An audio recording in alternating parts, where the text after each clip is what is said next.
નમસ્કાર મિત્રો, હું રાજેશ ભાસ્કર આપ સૌનું યુટ્યુબમાં આપણી આ ચેનલ પર સ્વાગત કરું છું.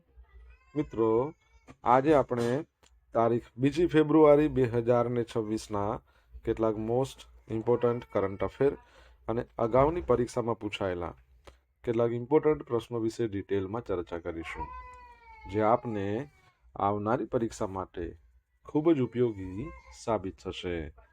તો મિત્રો, આપ આ ચર્ચા સાથે જોડાઈ રહેજો અને વિડીયોને પહેલેથી લઈને છેલ્લે સુધી પૂરેપૂરો જોવાનો આગ્રહ રાખજો. તો ચલો મિત્રો, શરૂ કરીએ. શરૂઆત કરતા પહેલા જણાવી દઉં કે જો તમારે આપણી આ યુટ્યુબ ચેનલને સબસ્ક્રાઇબ કરવાની બાકી હોય તો ચેનલને સબસ્ક્રાઇબ કરજો, નોટિફિકેશન બેલ આઇકોનને પ્રેસ કરીને. અને જો તમને વિડીયો પસંદ આવે તો વિડીયોને લાઈક કરજો, પરંતુ તમારા મિત્રો જોડે વિડીયોની લિંકને શેર કરવાનું ભૂલશો નહીં, તમે જે તે સોશિયલ મીડિયા એપ્લિકેશન વાપરતા હો એમાં. ચલો તો શરૂઆત કરીએ. સૌપ્રથમ જોઈશું અગાઉની પરીક્ષામાં પૂછાયેલા બંધારણના પ્રશ્નો, જેના જવાબો તમારે મને કમેન્ટ બોક્સમાં લખીને જણાવવાના છે. વિડીયોના લાસ્ટમાં જ્યારે હું તમને આ દરેક પ્રશ્નનો જવાબ જણાવું ત્યારે તમારે ચેક કરવાનું છે કે તમે આપેલા પ્રશ્નો જવાબમાંથી કેટલા પ્રશ્નો જવાબ સાચા છે, અને જેટલા પણ પ્રશ્નો જવાબ સાચા હોય એનો આંકડો તમારે કમેન્ટમાં લખવાનો કે 10માંથી આટલા સાચા છે. ડેઇલી જીકે ટેસ્ટમાં આપણે રોજ 10 પ્રશ્નો પૂછીએ છીએ, એમાંથી 5 પ્રશ્નો બંધારણના હોય છે. બાકીના જે 5 પ્રશ્નો છે એ ભારતની ભૂગોળના છે. તો તમે તમારા આન્સર આપો નીચે કમેન્ટ બોક્સમાં, અને હું આજના કરંટ અફેરનો પ્રથમ પ્રશ્ન છે એની શરૂઆત કરું છું. ગુજરાતમાં શાળા સલામતી સપ્તાહ 2026નો શુભારંભ કોના દ્વારા કરવામાં આવ્યો? તો જવાબ આવશે આપણા ગુજરાતના મુખ્યમંત્રી શ્રી ભૂપેન્દ્રભાઈ પટેલ છે, એમના દ્વારા. તો ગુજરાત સરકારના શિક્ષણ વિભાગ અને Gujarat state disaster management authority છે, એના દ્વારા 2026 માટે શાળા સલામતી સપ્તાહ સ્કૂલ સેફ્ટી વીકનો પ્રારંભ કરવામાં આવ્યો. મુખ્યમંત્રી ભૂપેન્દ્ર પટેલે 27 જાન્યુઆરીના રોજ આ સપ્તાહનો શુભારંભ કરાયો છે, જેનો મુખ્ય હેતુ વિદ્યાર્થીઓને કુદરતી અને માનવ સર્જિત આપત્તિઓ સામે જાગૃત કરવાનો છે. આ સપ્તાહ દરમિયાન શાળાઓમાં ભૂકંપ, આગ, પૂર આવી જે હોનારતો વિશે માહિતી આપવાની સાથે પ્રાયોગિક નિદર્શન એટલે કે મોક ડ્રીલ, એના દ્વારા બચાવ કાર્ય અને પ્રાથમિક સારવારની તાલીમ આપવામાં આવશે.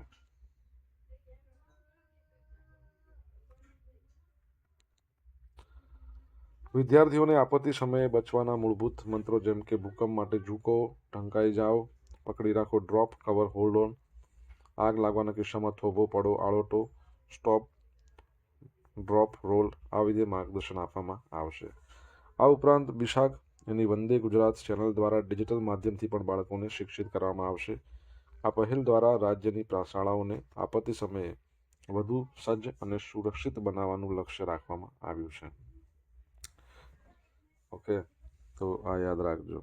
આપત્તિની વાત આવી, તમને ખબર છે કે સુભાષચંદ્ર બોઝ આપત્તિ પ્રબંધન પુરસ્કાર 2026માં કોને આપવામાં આવ્યો છે?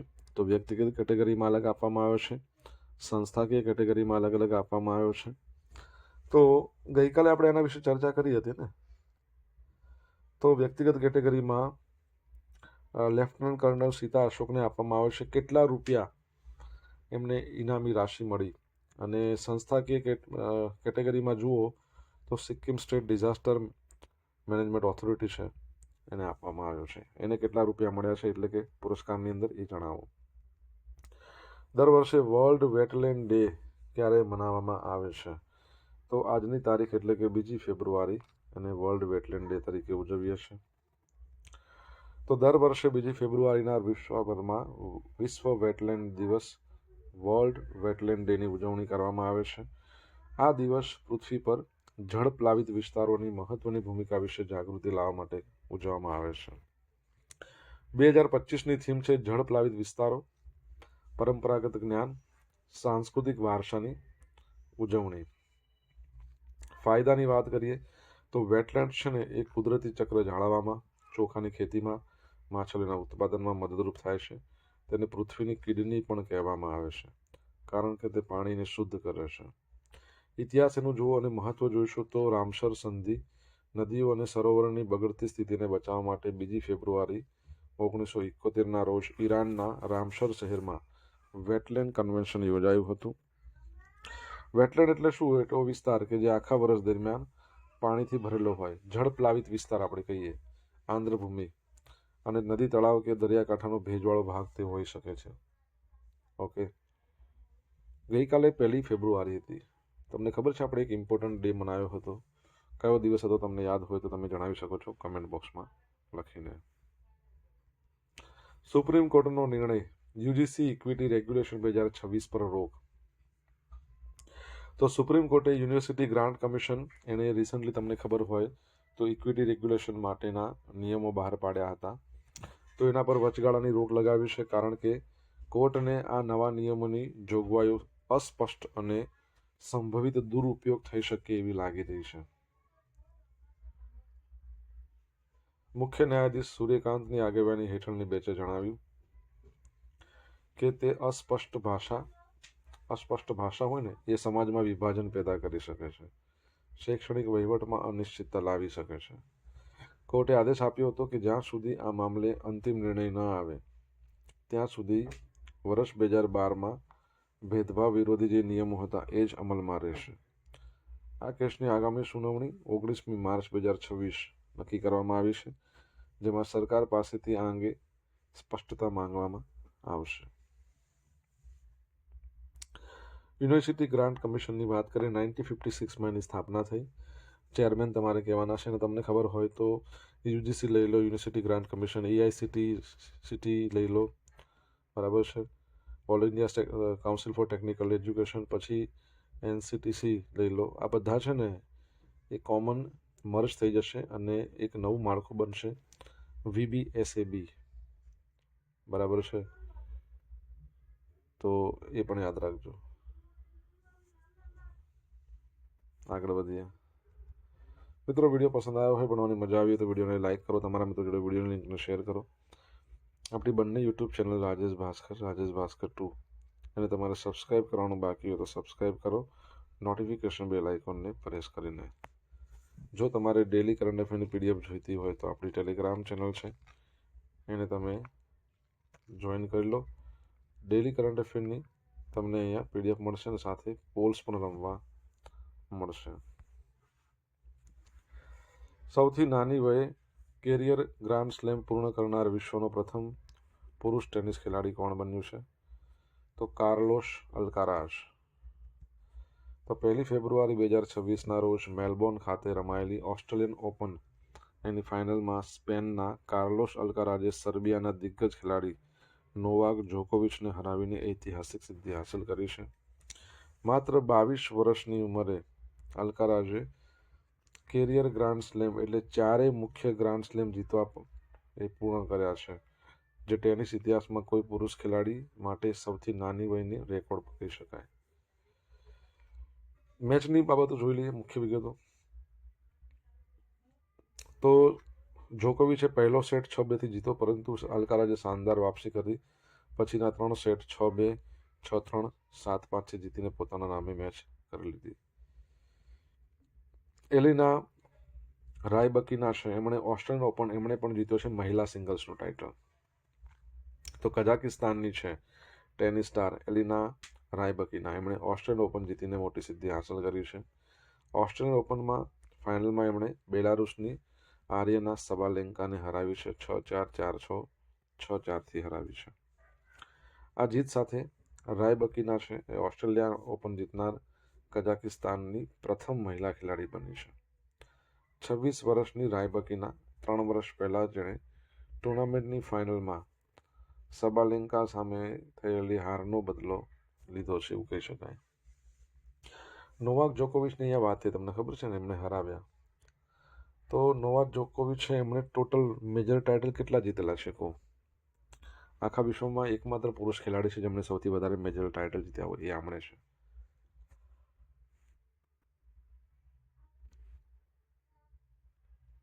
બેટી બચાવો બેટી પઢાઓ યોજનાની શરૂઆત કયા વર્ષમાં અને કયા સ્થળેથી થઈ હતી? 2015માં હરિયાણાના પાણીપતથી. 11 વર્ષ પૂરા થયા છે.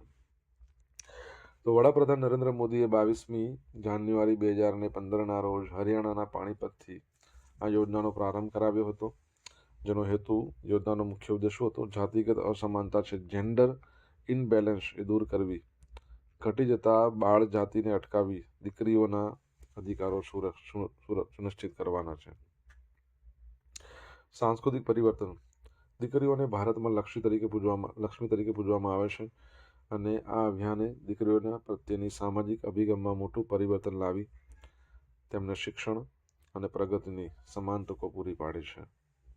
અભિયાનની મુખ્ય સિદ્ધિ જાતિ દરમાં સુધારો. 2014-15ની વાત કરીએ તો જન્મ સમયે રાષ્ટ્રીય જાતિ દર કેટલો હતો? 918. 1000 છોકરાઓએ 918 છોકરીઓ, જે હવે સુધરીને 930 થયો છે. સર્વાંગી વિકાસ. આ યોજના દ્વારા સરકાર, નાગરિક સમાજ અને મીડિયાઓના સહયોગથી લિંગભેદ નાબૂદ કરવા માટે અને દીકરીઓને સશક્ત બનાવવાના પ્રયાસ કરવામાં આવી રહ્યા છે. દેશની પ્રગતિમાં ફાળો. આજે ભારતની દીકરીઓના દરેક ક્ષેત્રમાં નવા રેકોર્ડ સ્થાપિત કરી રહી છે અને રાષ્ટ્રના વિકાસમાં મહત્વપૂર્ણ યોગદાન પણ આપી રહી છે. તમારા માટે પ્રશ્ન: રાષ્ટ્રીય બાલિકા દિવસ આપણે ક્યારે મનાવીએ છીએ? કમેન્ટમાં લખજો. ચેન્નઈમાં 39મા નંબરનો ભારત આંતરરાષ્ટ્રીય લેધર ફેર શરૂ થયો છે. 1 ફેબ્રુઆરીથી શરૂ થઈ ગયો છે, ગઈકાલથી 3 દિવસ ચાલશે, 1, 2, 3 તારીખ. પ્રદર્શનમાં ચામડાની વિવિધ વસ્તુઓ, મશીનરીઓ, એઆઈ તથા ઓગમેન્ટેડ રિયાલિટી જેવી આધુનિક સુવિધાઓનું પ્રદર્શન કરવામાં આવ્યું છે. આ વર્ષે 362 ભારતીયો અને 66 વિદેશી કંપનીઓ છે એમને આ મેળામાં ભાગ લઈ રહી છે. ભારતની કુલ લેધર નિકાસ તમિલનાડુમાં સૌથી વધારે. તમિલનાડુ અને કેરળની વાત કરીએ તો બંને 45% હિસ્સો છે. ગયા વર્ષે દેશની કુલ નિકાસ $4.83 બિલિયન હતી. આ મેળો વિકસિત ભારત 2047ના લક્ષ્યને પ્રાપ્ત કરવા અને યુરોપ સાથે મુક્ત વેપાર કરાર એના દ્વારા આર્થિક જે વિકાસ છે એને વેગ આપવા માટે અત્યંત મહત્વની કહી શકાય. ઓકે, આગળ વધીએ.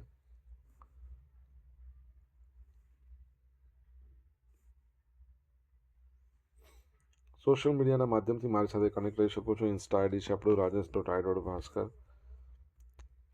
ફેસબુક આઈડી છે RI ભાસ્કર અને ટેલિગ્રામ ચેનલ છે આપણી રાજેશ ભાસ્કર.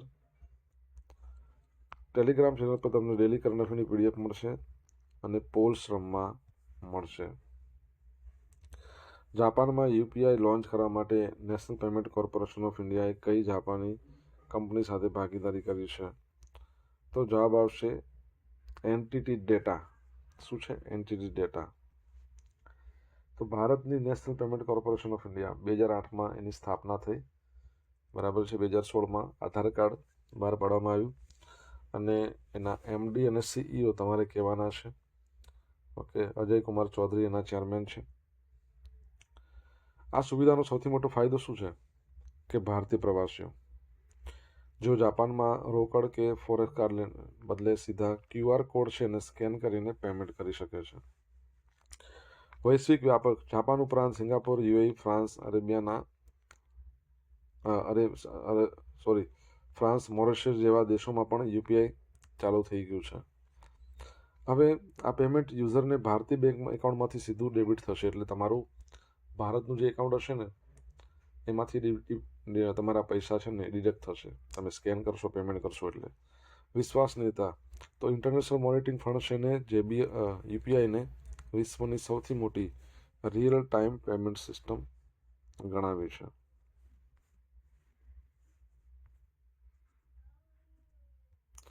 ભારત રંગ મહોત્સવ 2026. તો નેશનલ સ્કૂલ ઓફ ડ્રામા જેની સ્થાપના 1959માં નવી દિલ્હીમાં આવેલું છે. તમારે કહેવાનું એના ચેરમેન કોણ છે? તો એના દ્વારા 27 જાન્યુઆરીથી 28 ફેબ્રુઆરી દરમિયાન ભારત રંગ મહોત્સવની 25મી રજત જયંતિ આવૃત્તિનું અત્યંત ભવ્ય આયોજન કરવામાં આવ્યું. આ વિશ્વનો સૌથી મોટો ભાષાકીય વિવિધતા ધરાવતો ફેસ્ટિવલ છે, જેમાં 228 જેટલી ભારતીય અને વિદેશી ભાષાઓનું અને વિદેશી ભાષાઓમાં કુલ 289 નાટકો રજૂ કરવામાં આવ્યા. આ મહોત્સવ ભારતમાં 400 સ્થળો ઉપરાંત વિશ્વના 7 ખંડોમાં યોજાશે. આ વર્ષે હવે પ્રથમ વખત લદ્દાખ અને લક્ષદ્વીપ જેવા વિસ્તારોનો પણ સમાવેશ કરવામાં આવ્યો છે અને ટ્રાન્સજેન્ડર સમુદાય અને મહિલા દિગ્દર્શકો પ્રોડક્શનને વિશેષ મહત્વ આપવામાં આવશે. નાટ્યકારોને પ્રોત્સાહન આપવા માટે થિયેટર બજાર શું છે? થિયેટર બજાર આવી એક નવીન પહેલ છે. એ કહી શકે કે ઉત્સવનું મુખ્ય આકર્ષણ હશે. હવે મિત્રો જોઈશું અગાઉની પરીક્ષામાં પૂછાયેલા ભારતના બંધારણના પ્રશ્નો. પહેલો પ્રશ્ન, અમુક સંજોગોમાં બંને ગૃહોની સંયુક્ત બેઠક બોલાવવાની અને રાષ્ટ્રપતિને સત્તા આપી છે એ સંવિધાનના કયા અનુચ્છેદમાં છે? 108 બોલાવો. સંવિધાનના અનુચ્છેદ 340માં ભારત રાજ્ય ક્ષેત્રની અંદર પછાત વર્ગોની નિમણૂકની તપાસ કરવા માટે આયોગની નિમણૂક કરવાની જોગવાઈ છે. આ આયોગ છે એ કેટલી વ્યક્તિઓના હોય છે?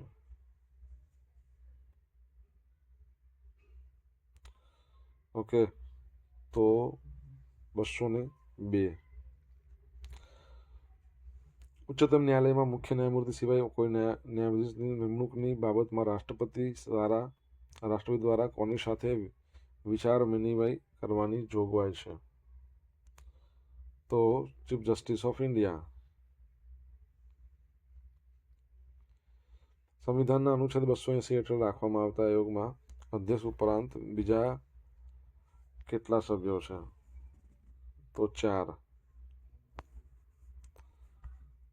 હવે મિત્રો જોશું અગાઉની પરીક્ષામાં પૂછાયેલા ભારતની ભૂગોળના પ્રશ્નો. પહેલો પ્રશ્ન છે કે મોઢેરાનું સૂર્ય મંદિર કઈ નદીના કિનારે આવેલું છે? તો પુષ્પાવતી નદી. સેકન્ડ નંબરનો પ્રશ્ન, કઈ બે નદીઓ વચ્ચેનો વિસ્તારને ચરોતર કહેવાય છે? શેરડી અને મહી. કચ્છનો ડુંગરાળ વિસ્તાર કયા પ્રકારના ખડકો ધરાવે છે? અગ્નિકૃત. વસ્તી ગણતરી 2011 પ્રમાણે ભારત રાજ્યમાં કુલ વસ્તીના કેટલા ટકા રોકાણની વસ્તી છે? વસ્તી ગણતરી 2011 પ્રમાણે ગુજરાત રાજ્યમાં કુલ વસ્તીના કેટલા ટકા શહેરી વસ્તી છે? અચ્છા, તો શહેરી વસ્તી તો બહુ છે, 42.6. ભારતમાં નીચેના પૈકી કયું રાજ્ય મગફળીનો સૌથી મોટો ઉત્પાદક છે? તો શું આવશે? ગુજરાત. ગઈકાલે પૂછેલા પ્રશ્નો જવાબ જોઈ લે. પહેલો પ્રશ્ન હતો કે રાષ્ટ્રપતિ ભવનમાં ઉદ્ઘાટન કરવામાં આવેલ ગ્રંથ કુટીરમાં કેટલી ભારતીય શાસ્ત્રીય ભાષાના પુસ્તક છે? તો 11. ગુજરાતમાં સ્પર્શ રક્તપિત્ત જાગૃતિ અભિયાન ક્યારે યોજાશે? તો 30 જાન્યુઆરીથી 13 ફેબ્રુઆરી. હવે મિત્રો આજે પૂછેલા પ્રશ્નનો જવાબ લઈએ. પહેલો પ્રશ્ન હતો કે 1 ફેબ્રુઆરીના રોજ આપણે કયો દિવસ મનાવ્યો? Indian coast guard day. Second પ્રશ્ન શું હતો? વર્લ્ડ વેટલેન્ડ ડે એ બીજી તારીખે 1 ફેબ્રુઆરી શું હોય છે? Indian coast guard day. ત્રીજા નંબરનો પ્રશ્ન, યુજીસીના ચેરમેન કોણ છે? એક્ટિંગ ચેરમેન છે. તો વિનીત જોશી. પાંચમા નંબરનો પ્રશ્ન શું હતો કે નોવાક જોકોવિચે ટોટલ 24 એમણે કહી શકાય કે મોટા ટાઇટલ જીત્યા છે, બરાબર છે, મેજર ટાઇટલ કહી શકાય. પાંચમા નંબરનો પ્રશ્ન શું હતો? રાષ્ટ્રીય બાલિકા દિવસ ભારતમાં 24મી જાન્યુઆરી. છઠ્ઠા નંબરનો પ્રશ્ન શું હતું? છઠ્ઠા નંબરનો પ્રશ્ન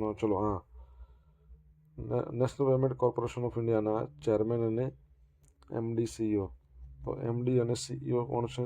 દિલીપ આસ્બે, બરાબર. અજય ચૌધરી છે એ એના શું છે? ચેરમેન છે, નોન એક્ઝિક્યુટિવ. સાતમા નંબરનો પ્રશ્ન, એનએસડી છે એના ચેરપર્સનનું નામ શું છે? પરેશ રાવલ. હવે મિત્રો જોઈશું ગઈકાલના કરંટ અફેરમાંથી પૂછેલા કેટલાક ઇમ્પોર્ટન્ટ પ્રશ્નો જેના જવાબો તમારે કમેન્ટમાં લખવા. પહેલો પ્રશ્ન, અમદાવાદ મહેસાણા હાઈવેને કેટલા લેનનો બનાવવા જરૂરી મંજૂરી આપવામાં આવી છે? સેકન્ડ પ્રશ્ન, મધ્યપ્રદેશ સરકારે વર્ષ 2024માં કયા વર્ષ તરીકે જાહેર કર્યું છે? જો જવાબ આવડે તો કમેન્ટમાં લખજો. આ હતા આજના દિવસના કેટલાક મોસ્ટ ઇમ્પોર્ટન્ટ કરંટ અફેર સાથે આપણે જોયું અગાઉની પરીક્ષામાં પૂછાયેલા કેટલાક ઇમ્પોર્ટન્ટ પ્રશ્નો અને જવાબોની સાથે. આશા રાખું બધાને ભણવાની મજા આવી હશે. મજા આવે તો વિડીયોને લાઈક કરો, તમારા મિત્રો જોડે વિડીયોને શેર કરજો. આપણી બંને યુટ્યુબ ચેનલ રાજેશ ભાસ્કર 2ને સબસ્ક્રાઈબ કરો, નોટિફિકેશન બેલ આઇકોનને પ્રેસ કરીને. તો thank you so much. Have a nice day. Jai Hind, જય ભારત, જય જય ગરવી ગુજરાત.